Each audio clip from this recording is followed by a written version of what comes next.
قصدي موته. امال قصده ايه بقى؟ ماتت بايده كده يعني؟ لا فرخه هي. بتناقش هو وهي. فرخه هي. ايوه ماتت ازاي؟ ما هي وهو بيتناقشوا قعد يخبطها اتوفت عادي. تخيل معايا كده ان حذاء او شبشب بالمصطلح الدارج هو سبب نهاية حياة شاب في مقتبل العمر. سامح مات على ايد خاله بسبب شبشب. لا ناخد الكبيرة بقى، ان في محاكمة المتهم ده على اللي عمله في ابن اخته، الاخت تظهر اللي هي ام الضحية وتطلب من القاضي اغرب طلب: اعفوا عنه وسامحوا وانا متنازلة عن حق ابني، عشان المحامي نفسه يكشف مفاجأة. وده كله هنكشفه لكم في حلقة مختلفة من اللغز مع يونس محمد. عشان نفهم تفاصيل القضية اللي كانت غريبة بالنسبة لي وفي مليون علامة استفهام عليها، الموضوع كله بيرجع ليناير 2024 لما المستشفى العام استقبلت سامح اللي عنده 15 سنة. كانت دماغه مفلوقة نصين، بمعنى أصح كان واخد ضربة على دماغه بشومة بآلة حادة، ودخل المستشفى كان قاطع النفس. الدكاترة حاولوا يعملوا له انعاش قلبي وكمان يفوقوا الولد من اي حاجة، لكن مات. وهنا بقى بكل جبروت وقف الشخص اللي كان جايب سامح ده. لما الدكاترة سألوه انت مين؟ قال انا خاله، يعني ابوه. قالوا له طب مين اللي عمل كده؟ انا اللي عمل كده. عملت كده ليه؟ عشان واد قليل الادب. تخيلوا ان ده في بداية استقبال الشاب اللي لسه ميت. من هنا الدكاترة كان واجب عليهم يتحفظوا على الراجل ده اللي غريب وعجيب. وبس كان في ملحوظة غريبة، ان كانت عينيه حمرا قوي. طب ده بيعيط على ابن اخته؟ لا، ده كان عامل دماغ، ده كان شارب سيجارة حشيش. ما انا هكمل معاكم الحكاية. اصل بعد ده كله لما رجال الشرطة جم وسألوه انت اسمك ايه؟ طلع اسمه فراج، عنده 35 سنة. حكايتك ايه؟ الموضوع باختصار انا عايش مع اختي اللي منفصلة عن جوزها وعندها الولد اللي اسمه سامح ده الله يرحمه بقى ويسامحه، وعايش معانا اللي بربه لها. لكن الواد قليل الادب وشقي، سرق الشبشب بتاع الجيران، والجيران جم اشتكولي، وانا مسكت الواد بقى لما عرفته ولقيت بعينيا اللي هو لابس الشبشب بتاع الجيران، قمت جاي مديله العلقه. فضلت اضربه على دماغه وقلت الواد هيتربى، لكن الواد كان بيطلع في الروح. جبته وجيت على المستشفى، وده اللي حصل يا بيه. تخيلوا الصراحه اللي لدرجة ان الواحد يبص للشخص ده، انت ايه منتهى الصراحة اللي انت فيها دي؟ بس اللي اكتر من ده كله او الجزء الناقص من الكلام، ان هو بعد ما الجار اشتكى للخال على اللي عمله ابن اخته والخال ضرب ابن اخته، قعد يشرب مع الجار سيجارة حشيش مكافأة على اللي عمله. اصل انت راجل قوي وبتربي الواد قدام امه، وهنا الام قلبك فين؟ لا ساكتة. اصل اخويا بيربي ابني اهو مات. وهنا الشرطة قبضت على الراجل اللي اعترف بكل اعترافاته، والقضية تتحال لمحكمة جنايات المحلة اللي حصل فيها بقى شيء غريب.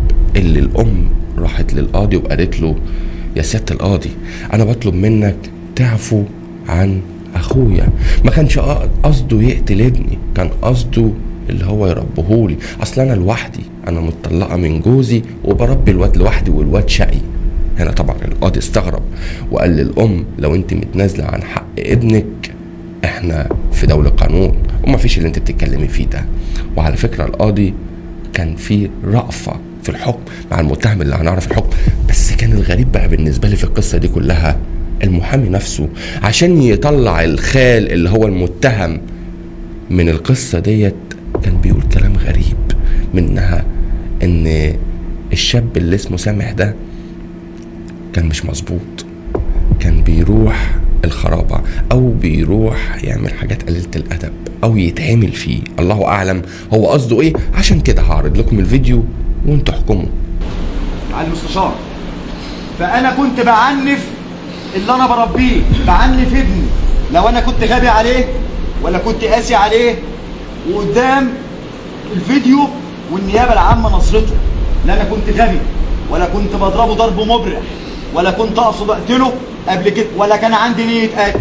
ويوم الواقع لا عديت عده ولا جهزت عده ولا بيت نيه ولا عقدت عزم ولا تخيرت يوم 20 من 1/2024 لقتل المجني عليه.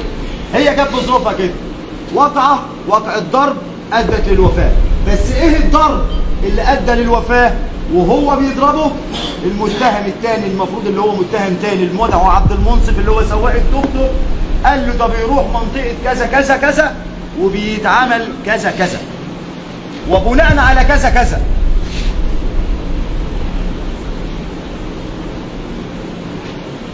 وبناء على المعلومه اللي وردت له،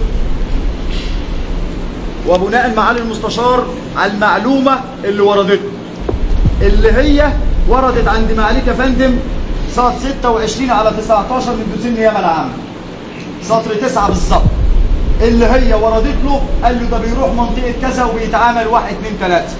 لو انا ابني اللي انا مربيه من طفولتي، من انا اللي شايله نازل على ايديا، مش هقول لي نزل على ايديه، نازل على ايديا انا، وكبرته لحد سن 15 سنه، وسمعت ان ابني لا يا فندم الطب الشرعي يا فندم ايوه انما ما قالش لما توصل البند رابعا لم يتم تنفيذه لان انا الهير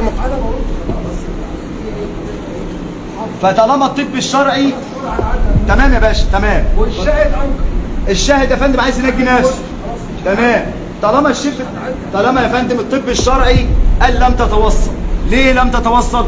لمرور فتره طويله. طب اذا فيها شك، الشك ده يفسر لمصلحتي ولا مصلحه مين؟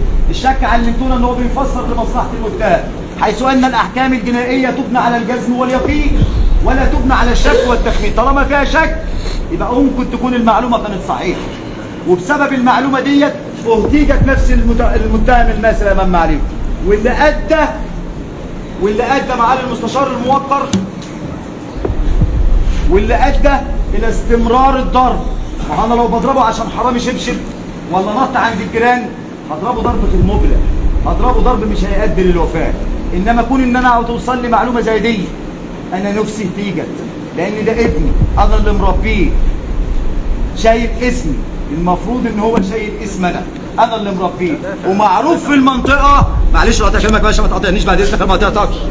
ايوه يا فندم. هو انا اتكلمت يا ريس بعد اذنك انا محترم. تمام يا باشا، معروف في المنطقه يا باشا.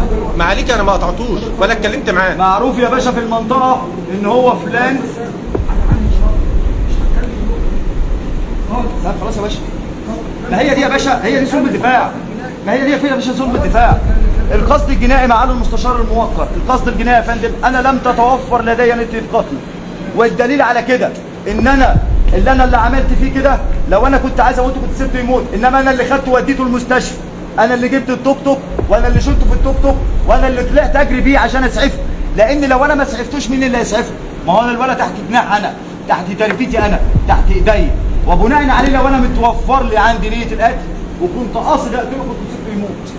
سهله خالص، فانا كنت عايزه يموت يبقى سيبه يموت، انما ما اطلعش اجري بيه على الايه؟ على المستشفى، واقول في المستشفى اللي انا اللي ضربته وانا اللي احدثت الصدمه. انا قلت الحقيقه ليه؟ لان انا ما كانش قصدي ان انا اقتله، انا كان قصدي ان انا اضربه واادبه واوبخه، بس كانت بزياده علشان الموضوع والنقطه دي مع المستشار الموقر. مع المستشار تاكيد تحريات المباحث ما كان يحاول حمل المجني على المتوفر رحمه مولاه ويهرول به للمستشفى لاسعافه. ده المقطع الاولاني مع المستشار. المقطع الثاني اب بيعنف ابنه بيضربه على دماغه خبطتين عشان سرق الشبشب بتاع الجيران واتجرأ وطلع سلالم 3 ادوار ونط للبيت الثاني ونزل من السلالم الثانيه وسرق الشبشب وخرج من البيت الثاني. وبناء عليه شفناه ضربه بشومه، شفناه ضربه بسكينه، شفناه كان بيجهز عده عشان يموته. ده مفيش الكلام ده. اب بيعنف ابنه بيوبخه بيعلمه الادب، بيقول له عيب كده، بس مرارا وتكرارا ومرارا وتكرارا. وعليه معالي المستشار الموقر لا يوجد اي دليل بالاوراق يدل على توافر نيه القتل العمد لدى المتهم. توافر نيه القتل العمد مش موجوده. توافر نيه القتل العمد وخاصه عنصر الضبط مع المستشار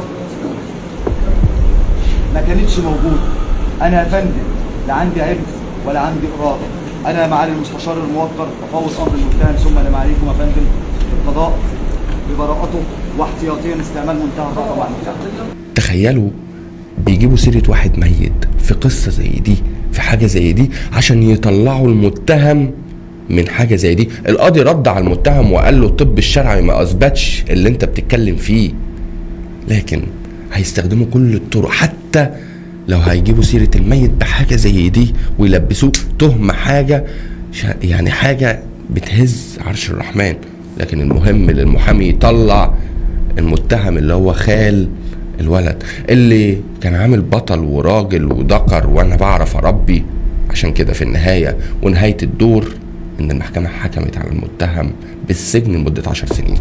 القصة دي فكرتني بقصة تقريبا كانت من اسبوعين لأم حضرت قدام القاضي وطلبت اللي هو يهفو ويبرأ ابنها اللي خلص على بنتها.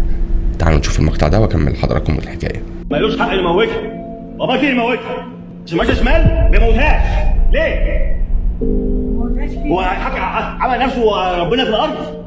مش قصدي موتها. امال قصده ايه بقى؟ لا ماتت بايده كده يعني؟ لا فرخه هي. بتناقش هو وهي. فرخه هي. ايوه ماتت ازاي؟ ما هي وهو بيتناقش قعد يخبطها اتوفت عادي، وانا متنازل عن حق بنتي لابني عشان ابني ما كانش قصده يموتها ولا كانش قصده يعمل حاجه. دي كانت الام اللي بتطلب من القاضي ان خلاص بقى يسامح ابنها عشان خلص على بنتها، والقاضي رد فعله كان جريء صراحه. عشان كده حلقتنا النهارده كانت بنرصد لحضراتكم قد ايه قلب الام بتحب عيالها، لكن في امهات عادي ممكن تعدي. لو اخويا اللي عمل كده او ابني اللي عمل كده ببنتي، يا ترى انتوا معاهم ولا لا؟ والقانون المفروض يتطبق ولا لا؟ ولا القاضي يسمع لكلام الام اللي هي قالت انا متنازله عن حق ابني فخلاص الموضوع منتهي؟ انتوا مع مين في دول؟ ده اللي هستناه من حضراتكم. كنت معاكم يونس محمد، اشوفكم على الف خير. السلام عليكم.